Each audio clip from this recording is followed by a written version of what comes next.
GST update அப்படின்றது நடுத்தர மக்களுக்கு பெனிஃபிட்டா இல்ல பர்டனா? மிடில் கிளாஸ் செக்மெண்ட்ஸ்க்கு இது நிஜமாவே ஒரு பெரிய வரப்பிரசாதம். சேமிப்பு வந்து இட் டர்ன்ஸ் இன்டு இன்வெஸ்ட்மெண்ட். ஒரு நம்மளுடைய காலத்துல சேமிப்புக்கு தான் இம்பார்ட்டன்ஸ் கொடுத்தோம். இன்னைக்கு வந்து சேமிப்பை மட்டும் வச்சுட்டு தான் நம்ம ஒன்றும் பண்ண முடியாது. இன்னைக்கு வந்து ஒரு செபி ரெகுலேஷன்ஸ் மியூச்சுவல் ஃபண்ட் இண்டஸ்ட்ரியில ₹100 கூட நீங்க ஸ்டார்ட் பண்ணலாம். ஏன்னா சாதாரண மக்களும் ஈக்விட்டியில வரணும்னு சொல்லிட்டு அதை கொண்டு வந்திருக்காது. இது எத்தனை பேருக்கு தெரியும்? ஹோட்டல் போகிறாங்க, பீஸா சாப்பிட்றாங்க, டொமினோஸில் சாப்பிட்றாங்க, இல்லாட்டி கேஎஃப்சியில் சாப்பிட்றாங்க. இப்போ இது எல்லாமே பிராண்டடாக சாப்பிட்றோம். அதே பிராண்டட் வந்து லிஸ்டட் ஆகிட்டுருக்கு இந்தியாவில் ஈக்விட்டியில். அதில் நீ ₹100 ஷேர் வாங்கி போட. நான் ஒரு காலத்தில் ஃப்ரெண்ட்ஸோட சாப்பிடும்போது கொஞ்சம் எடுத்து வச்சு நான் இன்வெஸ்ட்மெண்ட் பண்ணேன். இன்னைக்கு 40 வயசுல இவ்வளோ இருக்குன்ற தாட் ப்ராசஸ் வரும். இந்த இன்ட்யூஷன்ஸ் கண்டிப்பாக இருந்தால் தான் இந்த ஜென்ரேஷன்ஸ்லேருந்து மேலே வர முடியுமே தவிர செலவை மட்டும் பண்ணிட்டு இருந்தால் யாருமே காப்பாற்ற முடியாது. நீங்கள் டெய்லி அதை யூஸ் பண்ணிக்கிறீங்க, வேர் பண்ணிக்கிறேன்னா கோல்டை நீங்கள் வாங்கிக்கோங்க. நான் இன்வெஸ்ட்மெண்ட்டை நான் பொண்ணுக்காக நான் சேர்த்து வைக்கிறேன், நான் நகையாக வாங்கி சிட்டு நிறைய பேர் பார்த்தீங்கன்னா சிட்டு பே பண்ணுறேன்னு சொல்லுவாங்க. அந்த மாதிரி போகிறது இட்ஸ் நாட் அட்வைசபிள். ஜிஎஸ்டி அப்படின்றது வந்து தங்கம் விலையை கூட்டுமா? ஆக்சுவலாக பார்த்தீங்கன்னா தங்கம் ஏறிட்டே தான் இருக்கும், அதில் மாற்றமே கிடையாது. சம்டைம்ஸ் கோல்டு வந்து எப்பயுமே அப்ல போனதில்லை. 2012 17 வரையும் பார்த்தீங்கன்னா கோல்டோட வேல்யூ ஸ்டாக்னெண்ட் ஆயிருக்கு. நெகட்டிவ் ரிட்டர்ன்ஸும் கொடுத்துருக்கு. இதுக்கு எத்தனை பேருக்கு தெரியும்? கோல்டுனாலே எப்பயுமே வச்சிருந்தா மேலே போய்டுன்ற தாட் ப்ராசஸ் தப்பான ஒரு தாட் ப்ராசஸ்ல இருக்காங்க. Darling 3D Deepavali deals. நீங்கள் வாங்கும் ஒவ்வொரு பொருளுக்கும் 3 அற்புதமான தீபாவளி டீல்ஸ்.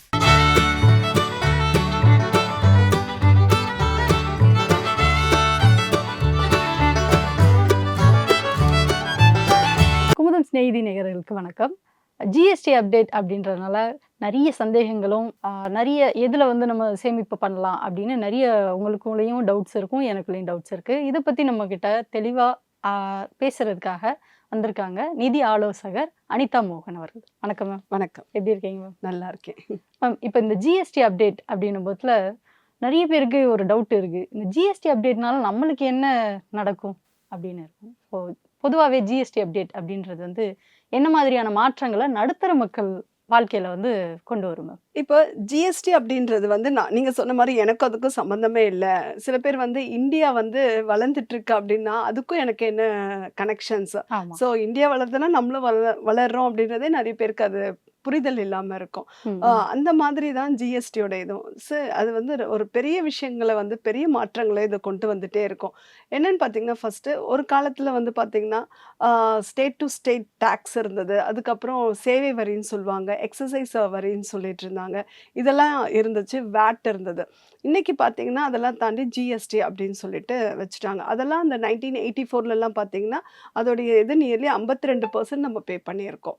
ஸோ இன்னைக்கு அதெல்லாம் வந்து கம்மியாயிடுச்சு. இன்னைக்கு இப்போ ஜிஎஸ்டியில் அந்த 18% அப்படின்றதையே வந்து என்ன பண்ணிட்டாங்க, நிறைய இதுக்கு வந்து குறைச்சிட்டாங்க.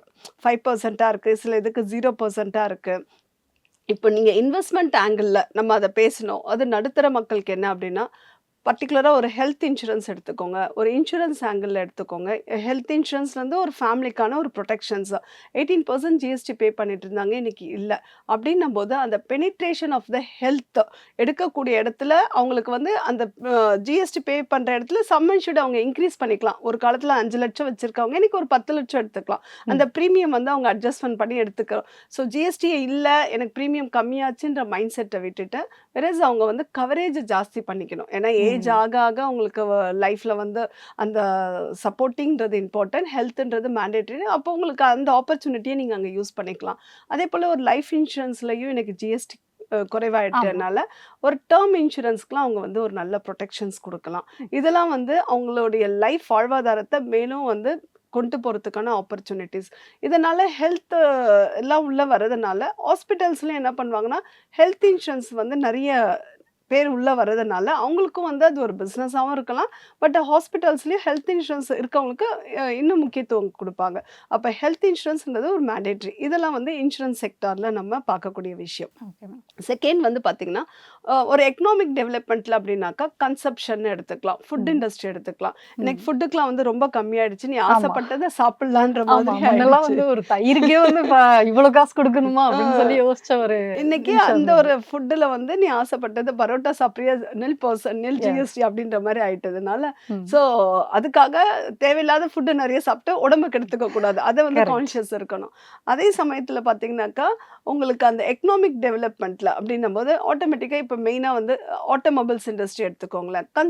கன்சப்ஷன் வந்து நிறைய வரும். ம். இப்போ ஒரு மிடில் கிளாஸ்ல இருக்கவங்களுடைய காரோடைய ரேட்ஸ் வந்து அந்த ஜிஎஸ்டி கம்மியானதுனால மிடில் கிளாஸ் செக்மெண்ட்ஸ் வந்து அது ஒரு ட்ரீமா இருந்தது. அந்த ஆட்டோமேட்டிக்காக என்ன பண்ணுவாங்கனாக்கா கார் நிறைய இன்னும் உற்பத்தி ஆகிறதுக்கும் அதை கன்சியூம் பண்ணுறதுக்கும் ஆப்பர்ச்சுனிட்டிஸ் நிறைய இருக்கு. ஆமா. வேற ஒரு ஹை எண்ட் கார்ஸ்லாம் பார்த்தீங்கன்னா ஒரு எஸ்யூவி அதெல்லாம் வந்து இல்லை ஜிஎஸ்டி அப்படியே கொஞ்சம் தான் கம்மி பண்ணியிருக்காங்க. 45னா 40% தான்.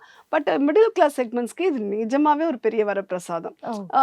இவி வெஹிக்கிள்ஸ் போனோம்னா ஆஸ் இட் இஸ் அவங்க ஆல்ரெடி அந்த டாக்ஸ் ரேட் வந்து ஜிஎஸ்டி ரொம்ப 5%ல வச்சனால அதே தான் ஸ்டாண்டர்ட்ல வச்சிருக்காங்க. அது ஒரு Okay. பெரிய இம்பேக்ட் கிடையாது. ம். மிடில் கிளாஸ் பீப்புள்ஸோடைய கன்சியூமர் உங்களுக்கு ஜாஸ்தி ஆகிறதுனால அவங்க அதுக்கான பெட்ரோல் அதெல்லாம் இருக்கும்போது எக்கனாமிக் டெவலப்மெண்ட்ல கன்சப்ஷன் ஜாஸ்தி ஆகும். ஓகே. இன்னைக்கு ஈக்விட்டி மார்க்கெட்ல வந்து கன்சப்ஷன் ஜாஸ்தி ஆகும்போது அது ஓரியன்டான இன்வெஸ்ட்மெண்ட்ஸ் ப்ராடக்ட்ஸ்லாம் ஜாஸ்தி ஆகும். இப்போ இவ்வளோ நாள் வந்து ஜிஎஸ்டிக்காக நிறைய பேர் வெஹிக்கிள்ஸ் வாங்காம இருந்திருந்தாங்க. கண்டிப்பா. இப்போ பார்த்தீங்கன்னா தீபாவளிக்கு அப்புறம் பார்த்தீங்கன்னா வெஹிக்கிள்ஸ் வரி நிறைய உற்பத்தி ஆயிட்டு ஆயிட்டே அதுவும் இருக்கும். டெலிவரி ஷோரூம்ஸ்லயும் நிறைய ப்ரொடக்ஷன்ஸ் அவங்களுடைய சேலும் இன்க்ரீஸ் ஆகும். அதே போல பீப்புள்ஸோடைய இன்க்ரீஸும் வந்து கன்சப்ஷனும் இன்க்ரீஸ் ஆகுனால நிறைய வெல் எக்கனாமிக் டெவலப்மெண்ட்டுக்கான ஒரு பாசிட்டிவ் ஆட்டிடியூட்ல தான் நம்ம இருக்கோம். மேம் இப்போ நீங்க சொல்லும் போதுலயே சொல்லியிருந்தீங்க இப்போ நம்ம வந்து தீபாவளிக்கு அடுத்து கூட வந்து இதோட மாற்றங்கள் வந்து ஜாஸ்தியா கிடைக்கலாம் அப்படின்னு. பட் இது வரைக்குமே ஜிஎஸ்டி அப்படின்ற ஒரு விஷயம் நடுத்தர மக்களோட பொறுத்தளவுக்கு எப்படி இருந்தது அப்படின்னா நம்ம வந்து இஎம்ஐல கடனா வாங்கிக்கலாமே அப்படி ஒரு மென்டாலிட்டி தான் இருந்ததே தவிர இது வந்து ஒரு சேவிங்ஸுக்கான வழியை வந்து வகுக்கவே இல்லை. ஸோ இதை நம்ம எப்படி சார்ட் அவுட் பண்ணலாங்க? அதாவது அந்த ஜிஎஸ்டின்றதை நீங்க சொன்ன மாதிரி இஎம்ஐலயே மந்த்லி போறது அந்த ஒரு நடுத்தர பீப்புள்ஸோட மைண்ட் செட் மாறணும்னா ஜிஎஸ்டின்றது வெளியே இல்லைன்றது நிறைய பேருக்கு புரிஞ்சிருக்கான்னு கூட தெரியாது நமக்கு அந்த பீப்புள்ஸ்க்கு. அதை நம்ம என்ன பண்ணணும் அப்படின்னா எஜுகேட் பண்ணணும். ஸோ அந்த மாதிரி புக்ஸ் எல்லாம் படிக்கும் போது தான் உங்களுக்கு இன்னைக்கு சோஷியல் மீடியா மொபைலில் இன்ஸ்டா அது இதுன்னு பார்க்கும்போது எதையோ பார்க்கறதுக்கு பதில் இதெல்லாம் அவங்க புரிஞ்சு இது நமக்கான இம்பாக்ட் என்ன இருக்கு அப்படின்றத அவங்க தெரிஞ்சுக்கணும். அப்போ இஎம்ஐனா நம்ம மந்த்லி ஏதோ ஒரு விஷயம் வாங்கணும்னா ஒரு பொருளை வாங்கணும்னா இஎம்ஐல போட்டுடலாம் அப்படின்ற மைண்ட் செட்ல இருக்காங்க. வேறஸ் இந்த ஜிஎஸ்டி இல்லைன்னும் போது அவங்க அடுத்த ஒரு சேஞ்சஸ் அவங்க ரெவல்யூஷனும் கொண்டு வரணும். ஓகே இன்னைக்கு அதுதான் இல்லையே அதை நம்ம ஒரு சேமிச்சா என்னவா இருக்கும். சேமிப்பு வந்து இட் டர்ன்ஸ் இன்டு இன்வெஸ்ட்மெண்ட். ஒரு நம்மளுடைய காலத்துல சேமிப்புக்கு தான் இம்பார்ட்டன்ஸ் கொடுத்தோம். இன்னைக்கு வந்து சேமிப்பை மட்டும் வச்சுட்டு தான் நம்ம ஒன்றும் பண்ண முடியாது. கண்டிப்பா இன்வெஸ்ட்மெண்ட்ன்ற மைண்ட் செட்ல எல்லாருமே போயிட்டு இருக்காங்க. ஸோ எல்லாருமே போயிட்டே இருக்கணும். இல்லைன்னா நம்ம வந்து பின்னாடி தான் இருப்போம் நம்ம எக்கனாமிக்ல. அப்படி நம்ம மேலே போகும்போது அந்த மந்த் ஆன் மந்த் ஈவன் நீங்கள் ஒரு 500 ருபீஸ் கூட இன்னைக்கு வந்து ஒரு செபி ரெகுலேஷன்ஸ் மியூச்சுவல் ஃபண்ட் இண்டஸ்ட்ரியில் 100 ரூபாய் கூட நீங்கள் ஸ்டார்ட் பண்ணலாம். ஏன்னா சாதாரண மக்களும் ஈக்விட்டியில் வரணும்னு சொல்லிட்டு அதை கொண்டு வந்திருக்கிறது இது எத்தனை பேருக்கு தெரியும். அதனால தான் இன்னைக்கு வந்து செபி வந்து போஸ்டல் டிபார்ட்மெண்ட் மூலயமாவும் சூப்பர் மார்க்கெட் மூலயமாவும் இதெல்லாம் இன்னும் ப்ரமோட் பண்ணணும்னு சொல்லிட்டு நிறைய அதை அட்வர்டைஸ்மெண்ட் வந்துட்டு இருக்கு. அப்போ இன்னைக்கு ஒரு வெண்டார் பூக்காரமா இல்லாட்டி ஒரு பழ விற்கிறவர் அவர் கூட எல்லாருக்கும் இன்னைக்கு வந்து டிஜிட்டல்ல பேங்க் அக்கௌண்ட் ஓபன் பண்ணியிருக்காங்க இல்லையா, யூபிஐ வச்சிருக்காங்க. அப்போ அந்த 100 ரூபாய் போறதெல்லாம் அவங்களுக்கு என்ன இருக்கு. அப்ப இப்படியும் பண்ண முடியும்னு அவங்களுக்கு தெரிஞ்சதுன்னா அட்லீஸ்ட் நீ எதுக்கோ அன்னைக்கெல்லாம் ஒரு புலம்பிட்டு இருப்பாங்க ஜிஎஸ்டி அதுதான் இருக்கு அப்படிலாம். இன்னைக்கு அது இல்லைன்னு தெரிஞ்சுதா இமிடியேட்டா அந்த மணியை வந்து நீ வேற எதுக்காக யூஸ் பண்றதுக்கு பதிலா நீங்க சொன்ன மாதிரி ஆக்கப்பூர்வமா இன்வெஸ்ட்மெண்ட்ல நீ வந்து யூஸ் பண்ணு. கொஞ்சம் கொஞ்சமா அதை சேவ் பண்ணி அதை நீங்க இன்வெஸ்ட்மெண்ட் ஆங்கிள் கொண்டு போனா அதோடைய growth வந்து நீங்க நல்லா பார்க்க முடியும். கவர்மெண்ட் கொடுத்துருக்க இந்த ஆப்பர்ச்சுனிட்டி இன்னும் நீங்க மேல ஸ்ட்ரென்தன் ஆக்குறதுக்கான எக்கனாமிக் உங்களுடைய பர்சனல் எக்கனாமிக் டெவலப்மெண்ட்டுக்கு இது ஒரு பெரிய வரப்பிரசாதம் தான். Okay ma'am. அப்போ நீங்க சொல்ல வர்றது வந்து ஒரு சின்ன சின்ன அமௌண்ட்டா இருந்தாலும் பரவாயில்ல. அதை நம்ம வந்து சேமிப்புன்றதை தாண்டி ஒரு சின்ன ஒரு இன்வெஸ்ட்மெண்ட்ல நம்ம போட்டோம் அப்படின்னா அது நமக்கு பிற்காலத்துல ஒரு நல்ல பலன் கொடுக்கும். கண்டிப்பா அப்படின்றத இது ஒரு சின்ன எக்ஸாம்பிள். நான் ஒருத்தவங்களை வந்து கோயம்புத்தூர்ல ஒரு அம்மா பார்த்தேன். Aged people. அந்த அம்மா வந்து ஒரு வயசானவங்க. நிஜமா ஒரு வண்டி கடை தான் வச்சிருந்தாங்க. அவங்க கிட்ட வந்து இட்லி தோசை பொங்கல் தான். ஆனா அவ்வளோ கூட்டம் வரும். நான் அப்போ ஒரு வாட்டி ஒரு 5 இயர்ஸ் முன்னாடி விசாரிச்சேன். ஏன்னா அவங்க கிட்ட அந்த டேஸ்ட் மாறாத குவாலிட்டியா கொடுப்பாங்க. தண்ணிலாம் ஊத்த மாட்டாங்க சாம்பார்ல அந்த மாதிரி அவங்க சொல்லி பக்கத்துலயே நிறைய கடை இருந்தாலும் அந்த பாட்டி கிட்ட தான் நிறைய பேர் போயிட்டு இருந்தாங்க. அந்த அம்மா அவங்க கிட்ட நான் பேசும்போது அவங்க கிட்ட நான் என்ன லேர்ன் பண்ணேன் அப்படின்னா டெய்லி எவ்வளோ இது வரனாலும் 100 ருபீஸை தனியாக பாக்ஸில் எடுத்து வச்சுருப்பாங்களாம். ஓகே. எவ்வளோ ஒரு ப்ராப்ளம்ஸ் இருந்தாலும் ம். அந்த ₹100 ஓவர் த பீரியட் வந்து கூட்டம் நெறைய ஆயிடுச்சு. அவங்களுக்கு அது சேர்லாம் போட இடம் இல்ல. அவங்களுக்கு ம். டிமாண்ட் ஆகும்போது, கடனே இல்லாம அவங்க ஒரு இடத்த வாடகைக்கு எடுத்திருக்காங்க. அவங்க ஓகே. சொன்னாங்க, "நான் இந்த வாடகைக்கு எடுக்கிறதுக்கான காரணம் வந்து நான் எதுவுமே கடன் வாங்காம சேர்த்து வச்சது."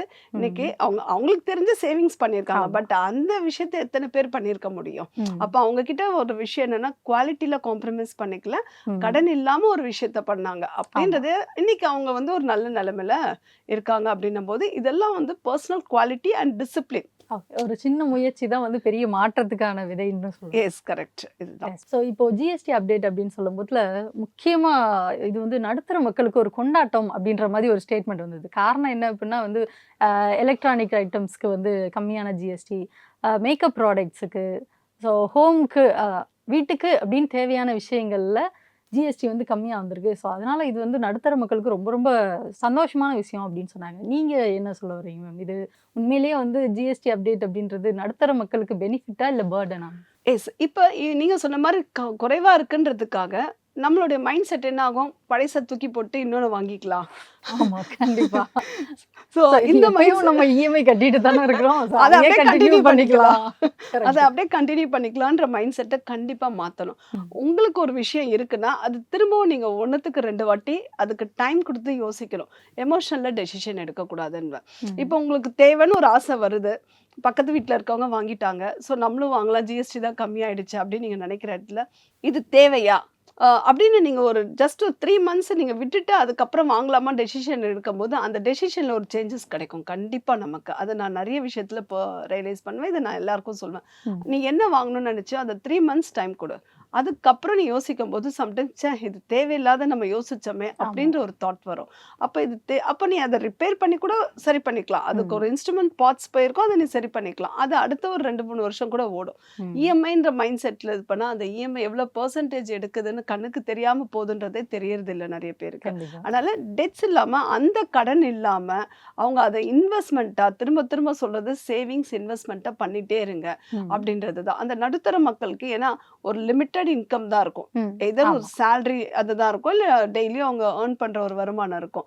நாளைக்கு பசங்க வளரும்போது அவங்களுடைய எஜுகேஷனா இருக்கட்டும், அவங்களுடைய அவங்களுடைய ரிட்டயர்மென்ட் வயசான காலத்துல அவங்களால வியாபாரம் பண்ண முடியல, இல்ல ஏர்ன் பண்ண முடியல. 50 வயசுக்கு மேல யாரும் வேலை குடுக்க மாட்டாங்க. அப்பன்னும்போது அன்னைக்கு நமக்கு பணம் வேணும் இல்லையா? அதுக்காகவும் இதெல்லாம் நீங்க கன்சிடர் பண்ணணுமே தவிர, இன்னைக்கு ஜிஎஸ்டி போயிடுச்சு நான் பழைய பொருள வித்துட்டு புதுசா வாங்குறேன்ற மைண்ட் செட்ட எடுத்துக்கலாம். அதேபோல அப்பேரல்ஸும் பார்த்தீங்கன்னா, ட்ரெஸ்லயும் வந்து ஒரு சின்ன லெவல்ல ஒரு 2500க்குள்ள இருக்க ட்ரெஸ்ஸஸ்க்குலாம் எனக்கு அது ஜிஎஸ்டி இல்ல. ஆ. அதனால ஏகப்பட்ட பேரு ஓகே அது வந்து ஆமா. நம்ம ஒரு லைஃப் ஸ்டைல மாத்துது. ஆ. ஹை லெவல் இதுக்கெல்லாம் பெருசா கம்மி பண்ணல. ஸோ லைஃப் ஸ்டைல மாத்துறோம். ஏன்னா சாதாரண ஒரு பேஸ்ல இருந்தவங்க ஒரு இதுப்பா அது ஒரு நல்ல மாத்தி விஷயம் தான். ஆமா. ஏன்னா சின்ன அமௌண்ட் தான் குடுத்து வாங்க போறோம். ம். வெரஸ் நீங்க எலக்ட்ரானிக்ஸ் இதெல்லாம் பெரிய ஐட்டம்ஸ் வந்து திரும்ப திரும்ப வாங்காதீங்க. ஆல்ரெடி வீட்ல ம். இருக்குன்னா, அது அதோட வச்சுட்டு அத ரிப்பேர் பண்ணி கூட யூஸ் பண்ணிக்கோங்களே தவிர, அன்லெஸ் அன்டில் திங்க் பண்ணிட்டு டெசிஷன் எடுங்களே தவிர, ஒரு எமோஷனல் ஃபீலிங்ஸ்ல நீங்க ஒரு பொருள சீக்கிரமா வாங்குறதோ, இல்ல சில வீட்ல பார்த்தீங்கன்னா, ஆல்ரெடி ஒரு யூஸ்டு பொருள் இருக்கும். ம். அத வெளிய கூட போட மாட்டாங்க. திரும்ப இன்னொன்னு இருக்கும். அது ஆமா. எடுத்து தான் கன்சியூம் பண்ணிட்டு இருக்கும். அது கரெக்ட். மாரி நம்ம நெறைய வீட்ல பார்த்திருப்போம். அந்த ஆட்டிட்யூட் எல்லாம் மாத்திக்கிட்டாங்கன்னா மனநிலையே இன்னும் நல்லா இருக்கும். அவங்களுடைய லைஃப் ஸ்டைல் மாறும். ம். எக்கனாமிக்கலா, ஃபினான்ஷியலா அவங்க மாறுவாங்க. இப்போ நீங்க சொல்லும்போதுல கூட சொல்லியிருந்தீங்க, நம்ம வந்து அமௌண்ட் வந்து கம்மியா இருக்கு. அதுல வந்து ஜிஎஸ்டி கிடையாது அப்படின்றதுக்காக ஒரு 2500க்குள்ள ஒரு நம்ம ட்ரெஸ் வாங்கிக்கலாம் அப்படின்னு சொல்லியிருந்தீங்க. ஸோ இத வச்சும் இன்னொரு கேள்வி எனக்கு ஒரு வந்தது. என்ன அப்படின்னா, நம்ம இப்போ ஒரு சண்டே ஆச்சுன்னா, ஒரு வீக்கெண்ட் ஆச்சு அப்படின்னா, நம்ம வந்து ஃபேமிலி கூட போய் நெறைய ஸ்பெண்ட் பண்றோம். ஸோ அந்த மாதிரியான விஷயங்கள்ல இதெல்லாம் நம்ம வந்து கட் அவுட் பண்ணிக்கலாம். கட் அவுட் பண்ணா வந்து உங்களுக்கு கொஞ்சம் சேவிங்ஸ் இருக்கும். ஸோ இந்த மாதிரியான விஷயங்கள்லாம் கொஞ்சம் ஜிஎஸ்டி அதிகமா இருக்கு. ஃபார் எக்ஸாம்பிள் சொல்லணும்னா, ஒரு சினிமாவுக்குன்னு போனாலேவும், அ ஒரு ஃபேமிலியா போறோம் அப்படின்னா, ஒரு 2000க்கு கம்மியா வந்து நம்மளால செலவு கட்டுப்படுத்த முடியாது. ஸோ இந்த மாதிரியான இருக்கும்போதுல, என்னென்ன மாதிரியான ஃபீல்டுலலாம் வந்து நம்ம எக்ஸ்பென்ஸ வந்து குறைச்சுக்கலாம்? ஸோ ஓகே நம்ம ஜிஎஸ்டி முடிஞ்சு போச்சு. அதனால நம்ம ரெகுலரா சினிமாக்கு போலாம். அதேதான். ட்ரெஸ் தான் வந்துருச்சு. ட்ரெஸ் எடுத்துக்கலாம். எஸ். காஸ்மெட்டிக்ஸ் கம்மியாயிடுச்சு கம்மியாயிடுச்சு வாங்கிக்கலாம் வாங்கிக்கலாம். அப்படின்ற மாதிரி நெறைய இருக்கும். ஸோ இதுவே வந்து இன்னும் சிலர் எக்ஸ்ட்ரீமா போயிட்டு, ஓகே ஜிஎஸ்டி கம்மியாயிடுச்சு. நம்ம ஆன்லைன்ல டிக்கெட் போட்டு நம்ம பாரு எங்கனாலும் வந்து டிராவல் பண்ணலாம். ஸோ இந்த மாதிரி ஒரு மைண்ட் செட்ல இருப்பாங்க. ஸோ அவங்களுக்காக வந்து நம்ம என்னென்ன விஷயங்கள வந்து நீங்க கட் அவுட் பண்ணிக்கிட்டா அப்படின்னா நல்லாருக்கும் அப்படின்னு நீங்க அதாவது சொல்ல விரும்புறீங்க? ரெகுலரா ஒருத்தர் வந்து ஸ்பெண்டிங் ஹேபிட் நெறைய பேருக்கு இருக்கலாம். ரெகுலரா ம். எனக்கு தெரிஞ்ச சில பேர்லாம் இருக்காங்க. வாரம் நான் சினிமாக்கு போனா தான் என்னால அப்படிலாம் இருக்கு. ம், எனக்கு ம். ஆச்சரியமா சர்ப்ரைஸா இருக்கும். இப்படியும் யோசிப்பாங்களா அப்படின்ட்டு. வாரம் சினிமாக்கு போணும். ஸ்பெண்ட் பண்ணலன்னா தூக்கமே வராது. இப்படி ம். சொல்ற பீப்பிள்ஸும் இருக்காங்க. சேர்த்து வைக்கிறவங்களும் இருக்காங்க. அப்படி அந்த மனநிலையில இருக்கீங்கன்னா, அட்லீஸ்ட் நீங்க வீக்லின்றத வந்து மந்த்லி ஒன்ஸ் ஆக்கிக்கோங்க. ம். ஓவர் த பீரியட் 3 மந்த்ஸ் ஆக்கிக்கோங்க. அப்ப நீங்க வந்து ஒரு பட்ஜெட்டிங் போடுங்க. ம். இப்ப நமக்கு மந்த்லி எவ்வளோ செலவாகுது? அது நிஜமாவே இம்பார்ட்டன்ட். உங்களுடைய வருமானத்துல நீங்க என்ன பண்ணுங்க, பட்ஜெட்டிங் போட்டுட்டு, அந்த எக்ஸ்பென்ஸ் இருக்கு பார்த்தீங்களா? தனியா எடுத்து வச்சுட்டு, செலவு அதாவது உங்களுக்கு வீட்டுக்கு தேவையான செலவ ஒரு அக்கவுண்ட்ல வச்சுக்கோங்க. இல்ல ம். தனியா ஒரு எக்ஸ்பென்சஸ வந்து நீங்க ட்ராக் பண்ணுங்க. ம். நீங்க சினிமாக்கு போறது, நான் ட்ரெஸ் எடுத்தேன், மொபைல் வாங்குனேன், வாட்ச் வாங்குனேன், ஃப்ரெண்ட்ஸோட நம்ம சாப்பிட்டோம். இதெல்லாம் நீங்க எப்பவுமே ரெகுலரா இருக்கிறத லிஸ்ட் பண்ணுங்களேன். ஓகே. சும்மா இருக்கும்போது இட் இஸ் கால்ட் பட்ஜெட்டிங். இது ஒரு ம். நோட்ல எழுதுங்க. நோட்ல எழுதுனா மொபைல்ல எல்லாம் டைப் பண்ணாதீங்கன்னு சொல்லுவேன். நோட்ல எழுதுனா தான் அது கண்ல எழுதும்போது அது எழுதும்போது மனசுல கனெக்ட் ஞாபகம் ஆகும். இருக்கும். சரி. கனெக்ட் ஆகும்.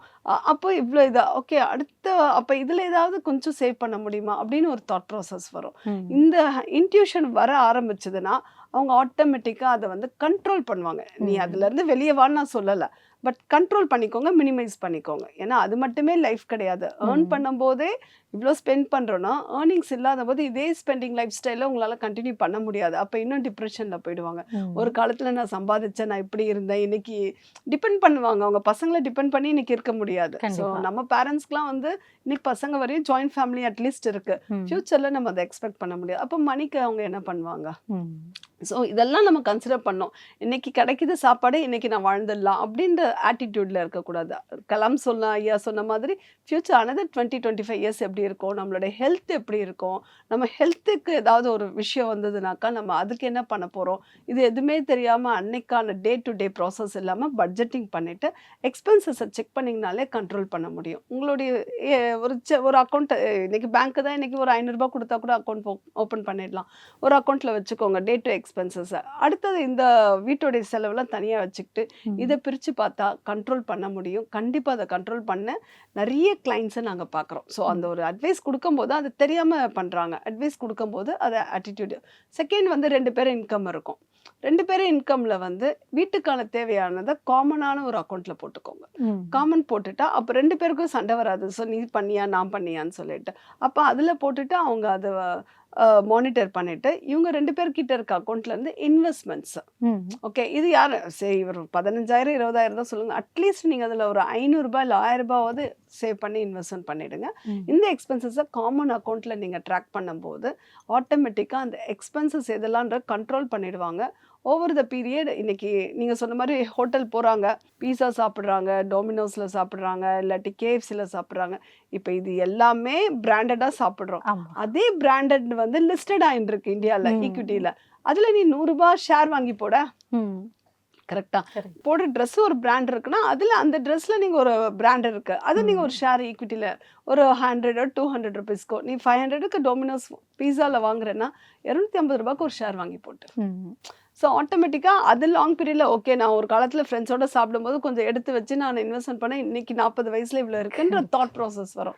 கரெக்ட். இந்த இன்ட்யூஷன்ஸ் கண்டிப்பா இருந்தா தான் இந்த ஜெனரேஷன்ஸ்லேருந்து மேல வர முடியுமே தவிர, செலவ மட்டும் பண்ணிட்டு இருந்தா யாருமே காப்பாத்த முடியாது. இப்ப இந்த ஜிஎஸ்டி அப்டேட் அப்படின்றது வந்து ஒரு நடுத்தர குடும்பத்துல மாதாந்திர பட்ஜெட்ட வந்து பாதிக்குமா? 100% பாதிக்காது. கண்டிப்பா பாதிக்காது. ஸோ அவங்களுக்கு மேலும் வந்து ஊக்குவிச்சு தான் இருக்காங்க. ம். இது ஒரு பெரிய ஒரு விஷயம். இன்னைக்கு வந்து டாக்ஸ வந்து new tax, old tax opportunity குடுத்ததுனால, நீ எதுல போணும்னாலும் போய்க்கோன்ட்டாங்க.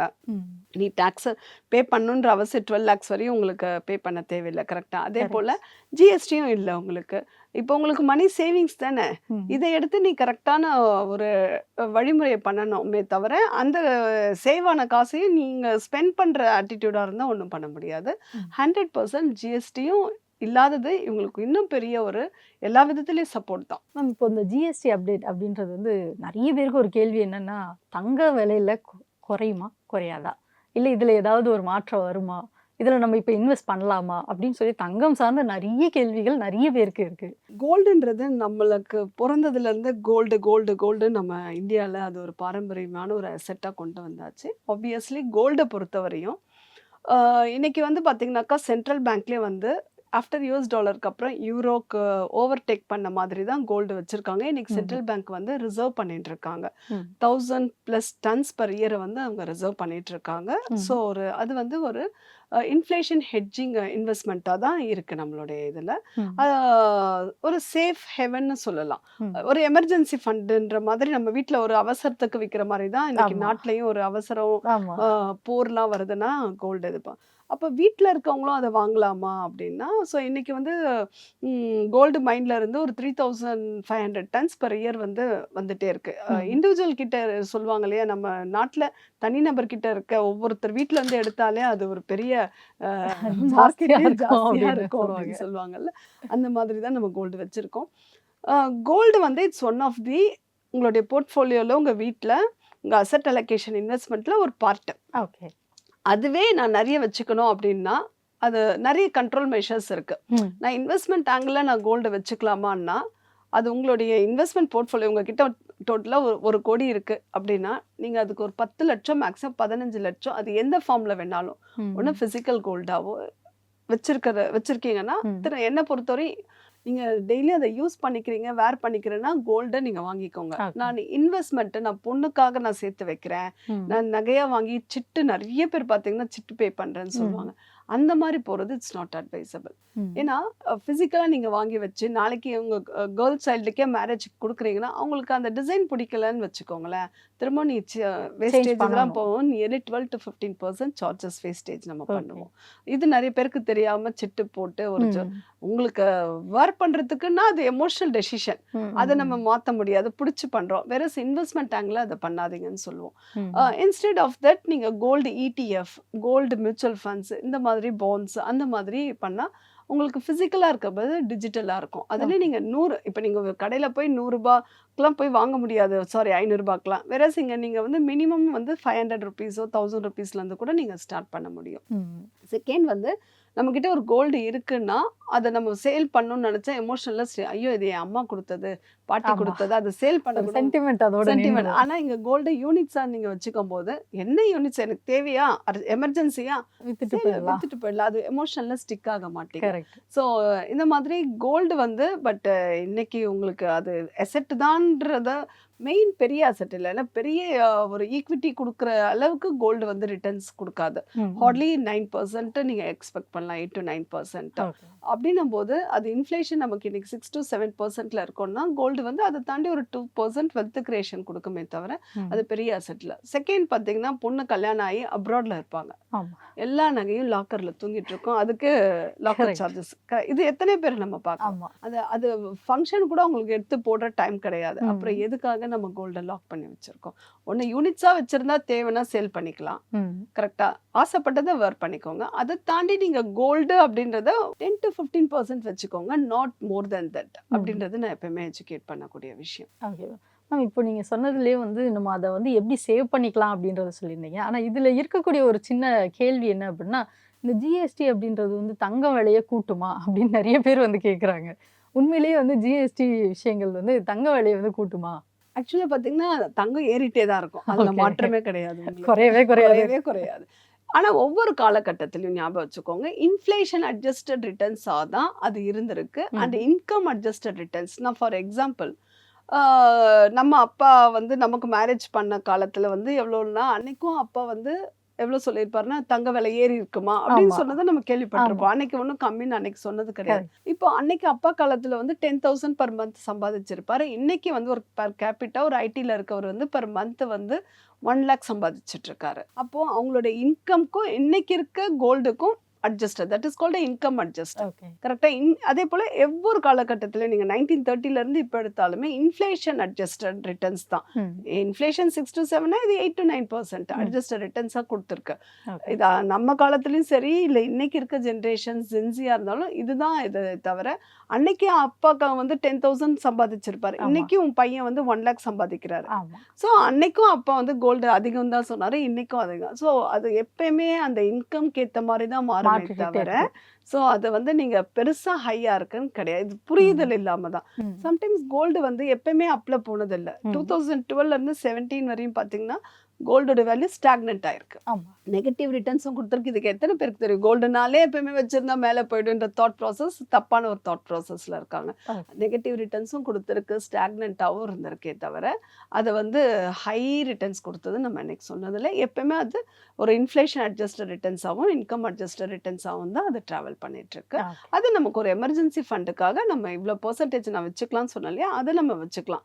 எதிர் எந்த ஃபார்ம் ஆஃப் மோட்லையும் நம்ம வச்சுக்கிறது நல்லது. ரொம்ப தெளிவாகவும் ரொம்ப அழகாகவும் சொன்னீங்க. ரொம்ப நன்றி.